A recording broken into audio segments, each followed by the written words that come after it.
अस्सलामुअलैकुम viewers, welcome back to UTV. आज की इस वीडियो में हम बात करेंगे कि चाइना किस तरह से अपने one road one belt project के जरिए लद्दाख से कनेक्ट कर सकता है। लेकिन उससे पहले चैनल को करें सब्सक्राइब और बेल आइकन को प्रेस करना ना भूलें।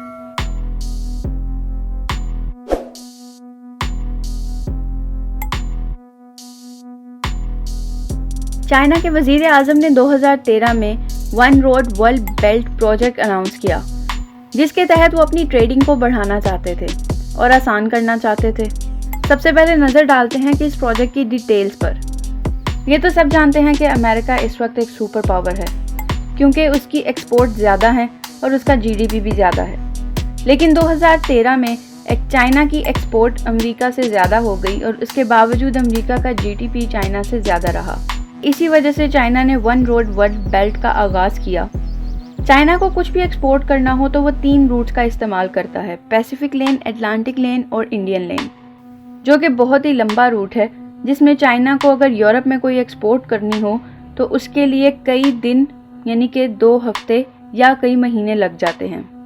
चाइना तेल दरामद करने वाला सबसे बड़ा मुल्क है और इसकी दरामद में भी जहाँ इतना वक्त लगता है वहाँ पे पैसे भी बहुत लगते हैं। इस प्रोजेक्ट के जरिए चाइना अपनी तिजारत को तेज़ और सस्ता कर सकता है। अमेरिका चाइना को इस प्रोजेक्ट को फेल करने में हर वो काम कर रहा है जो कि उसके इख्तियार में है। लेकिन मज़े की बात यह है कि ये बात पाकिस्तान डिसाइड करेगा कि इन दोनों में से कौन जीतेगा और कौन हारेगा। दोनों ममालिक ये चाहते हैं कि पाकिस्तान उनका साथ दे।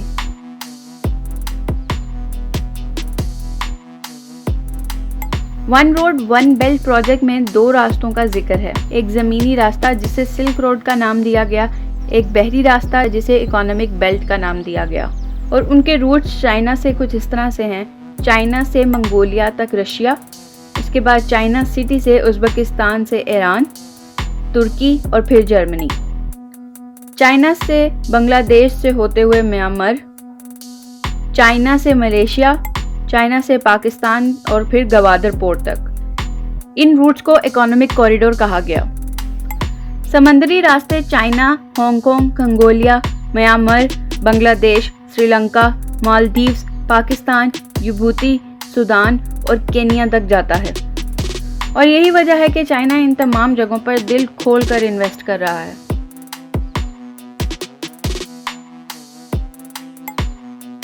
सीपैक के जरिए चाइना में तेल की दरामद मिडिल ईस्ट से पाकिस्तान के गवादर पोर्ट के जरिए होगी और इस वजह से चाइना को नॉर्थ अफ्रीका और मिडिल ईस्ट के रूट्स तक भी रसाई हासिल होगी।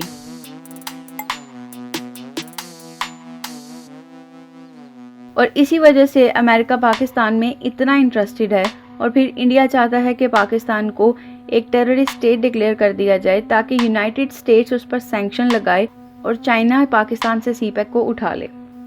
सऊदी अरब का पाकिस्तान को इतनी आसानी से लोन देना भी अमेरिका की एक चाल समझी जा सकती है।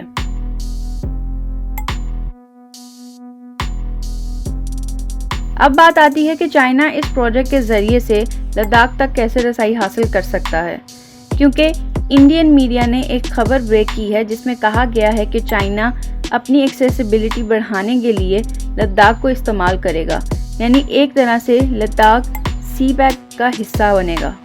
जिसके बारे में ये भी कहा गया कि इंडियन एजेंसीज ने गवर्नमेंट को पहले ही वार्न किया था कि वादी गलवान पर अटैक होने वाला है और अगर ये एक दफ़ा एंटर हो गए तो ये यहाँ से नहीं जाएंगे, क्योंकि इन्होंने स्टेट ऑफ मलाका से चाइना को ब्लॉक करना था। लेकिन अब ऐसा नहीं हो सकता। चाइना अब लद्दाख से तो नहीं निकलने वाला। और इसके साथ साथ चाइना ने भूटान को भी ये बता दिया है कि उन्हें अरुणाचल प्रदेश चाहिए।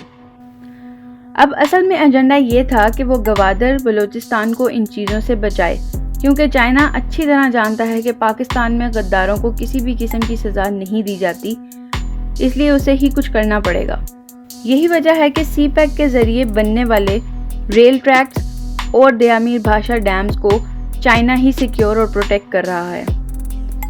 ये प्लान इसराइल का भी था कि वो लद्दाख आएगा और अमेरिका और लद्दाख में अपनी मिलिट्री बेसिस पॉइंट आउट करेगा। लेकिन चाइना ने सारा का सारा प्लान उल्टा कर दिया। जब लाइन ऑफ एक्चुअल कंट्रोल के मैप मांगे गए तो चाइना ने इंडिया को पहले ही कहा था कि कि जितनी भी फिंगर्स वाले इलाके हैं वहाँ से निकल जाओ। इंडिया ऐसा कर तो देता, लेकिन उसे मालूम था कि चाइना उससे आगे भी आएगा और इसी चक्कर में जंग शुरू हो जाएगी और ये पाकिस्तान को सियाचिन, कारगिल और कश्मीर में अपनी फौजें उतारने को कह देगा और वहाँ से इंडिया का नामो निशान ख़त्म हो जाएगा, जो कि इंडिया किसी भी सूरत में अफोर्ड नहीं कर सकता। एटलीस्ट अकेला तो बिल्कुल नहीं कर सकता, क्योंकि वो हर मामले में चाइना से बहुत पीछे है। लेकिन इसके बावजूद इंडिया एक बेवकूफ़ाना स्ट्रैटेजी बना रहा है कि उसने अपनी नेवी को ऑस्ट्रेलिया की नेवी और अमेरिका की नेवी के साथ मिलकर चाइना पर हमला करने का सोचा है, ताकि उसके हाथ में कुछ तो हो।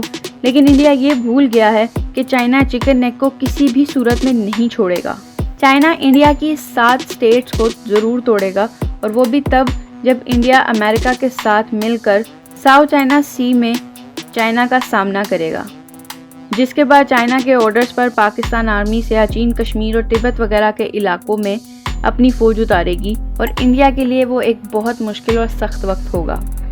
अभी चाइना ईरान और अफ़गान के तालिबान को मिलाना चाहता है ताकि अफ़गानिस्तान के एरियाज़ में अमेरिका ऑपरेट करना बंद करे, जिससे अफ़गानिस्तान में तो सुकून आएगा ही आएगा, ऑटोमेटिकली पाकिस्तान में भी सुकून होगा। और शायद यही वजह है कि अमेरिका अफ़गानिस्तान से अपनी मिलिट्री बेसिस खाली करवा रहा है और किसी हद तक वो हालात पैदा कर दिए गए हैं जो चाइना और पाकिस्तान चाहते थे। मैं उम्मीद करती हूँ कि आपको ये वीडियो पसंद आई होगी, तो इस वीडियो को करें लाइक, कमेंट बॉक्स में हमें अपनी राय से ज़रूर आगाह करें, वीडियो को दोस्तों के साथ शेयर करें, चैनल को करें सब्सक्राइब और बेल आइकन को प्रेस करना ना भूलें।